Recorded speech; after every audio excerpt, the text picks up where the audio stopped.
Good evening, brothers and sisters, and welcome to another Schizophrenic update. I am blessed to have brothers and sisters who watch my videos and leave comments on my photos. So I just want to say thank you guys so much for being active and for being the best part about social media is, building an audience, building a community to where you can share each other's burdens and be there for one another. So thank you so much for helping me create such a community. And for those who are new, if this is the first time you've ever seen one of my videos, I will introduce myself. My name is Steven. I am 35 years old. I live in Minnesota. I live in a group home that is for adults with disabilities, and I'm an addict in recovery, and I have schizophrenia. I've been on this journey when it comes to being an addict and having schizophrenia for about 17 to 18 years now. So it's been a long road that I've traveled. And in most of my videos, we talk about either substance abuse and addiction, or we talk about mental health, and I share my journey with you, and I share my testimony, and I pray that my words are encouraging and uplifting, and that you benefit from the little bit of knowledge, the little bit of wisdom that I might have. So if you don't watch this whole video, if you skip this video after 10 seconds, it's okay. I'm not mad. I'm not angry. I know talking about Jesus isn't for everyone, because there's some people who just, they want to try to get by without actually doing the hard work, which is reflecting and examining your life and holding yourself accountable. Some people don't want to do that. So it's okay. I want to first start out by my day. How was my day? It was okay. I was able to go to Starbucks and have this, it's called an iced s'more chai. It was pretty good, but it did make my stomach a little uneasy, and I think that was because it's hot today. So I was walking and had the coffee going all over in my stomach, and it's just hot weather and coffee, iced coffee, just don't mix, I guess. So I felt a little sick in my stomach today. And when it comes to my mental health, like always, the hallucinations were active, yes. Legion, Skylar, Cheyenne, Belle. And it was, I would say for the most part, I was able to refute them. I would acknowledge them, that they're real, that they're talking, that I see them, but I was able to rebuke them after I acknowledged them, which was a good thing, because oftentimes I'm stuck having this conversation with my hallucination, and we have a conversation for 10, 15, 20, 30 minutes, and after 30 minutes I'm like, holy crap, I just wasted 30 minutes of my life talking to something that no one else can hear or see except me. Great. But today I was able to rebuke them pretty much every time. So I'm thankful that Christ was with me, and I was able to focus on my walk with him, even though, yes, it's difficult. It's, there's trials and tribulations, but that's everyone. Everyone experiences trials and tribulations. So I am not, it's not something that's random. No, there's brothers and sisters who message me every day talking about how my story, my testimony encourages them to keep walking with Christ. So today I think today was successful, for sure. Today was successful because I was not afraid of my hallucinations. Rather, I was like, you know what? Okay, I hear you, I see you, but I'm not going to let you control me, or I'm not going to let you dictate how my day goes. Instead, I'm going to turn to my Lord and Savior, and we're going to walk all over you. We're in charge, not you. And so that was a positive for today. There wasn't much paranoia, but there was a little bit of delusions today, where I found myself thinking I had superpowers, like I was part of the X-Men. And so there was a little bit of delusions, and I had to really talk to myself in that moment, where I sat down with my coffee and I was like, Steven, you don't have superpowers. You're not in the X-Men. Stop it. Like, be real. So I had to check myself when I was being delusional.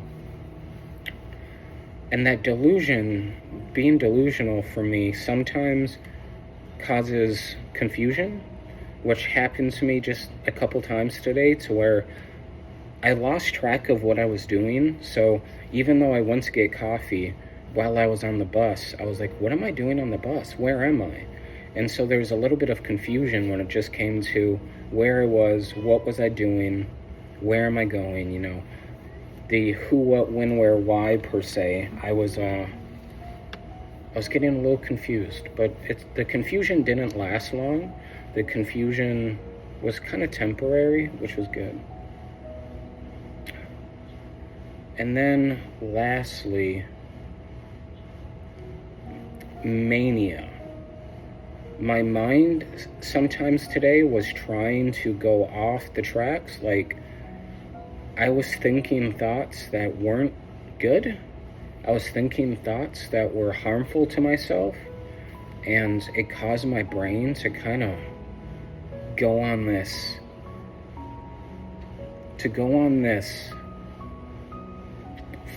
just this fast kind of thinking of, I'm going to hurt myself, I'm going to do this during this time, at this place, with this. Like, there was parts of my day to where my mind, and it was because of the hallucinations. The hallucinations were trying to tell me, Stephen, you're going to cut yourself tonight, you're going to self-harm, and you're going to self-harm because it's going to relieve some of the anxiety and the stress. And so my mind was fighting against those thoughts of self-harm. But that was my day when it came to my schizophrenia. What I want to talk about in the second half of this video is something that I work on a daily basis. And that is reminding myself that Jesus Christ, He is patient with me. He doesn't get mad at me and condemn me whenever I do something wrong. Instead, Jesus is understanding, and we have conversations every day to where Christ is like, hey, Stephen, you did this today. You messed up. You made a mistake. You fell down. There's this trial, this tribulation that got the best of you today. And so I always have conversations with Jesus that He holds me accountable, I hold myself accountable, and after we hold me accountable, I go from step 1, which is, I did this, you're right, to step 2, which is, I know I shouldn't have done this, and this is how I'm going to do better and be better. This is how I'm going to try not to make the same mistake again. So going from holding yourself accountable to, how can I improve? How can I continue to walk with Christ without making the same mistake over and over? And it's amazing to me that Christ is so patient with me, especially when I rebelled against Him for so long, for so many years.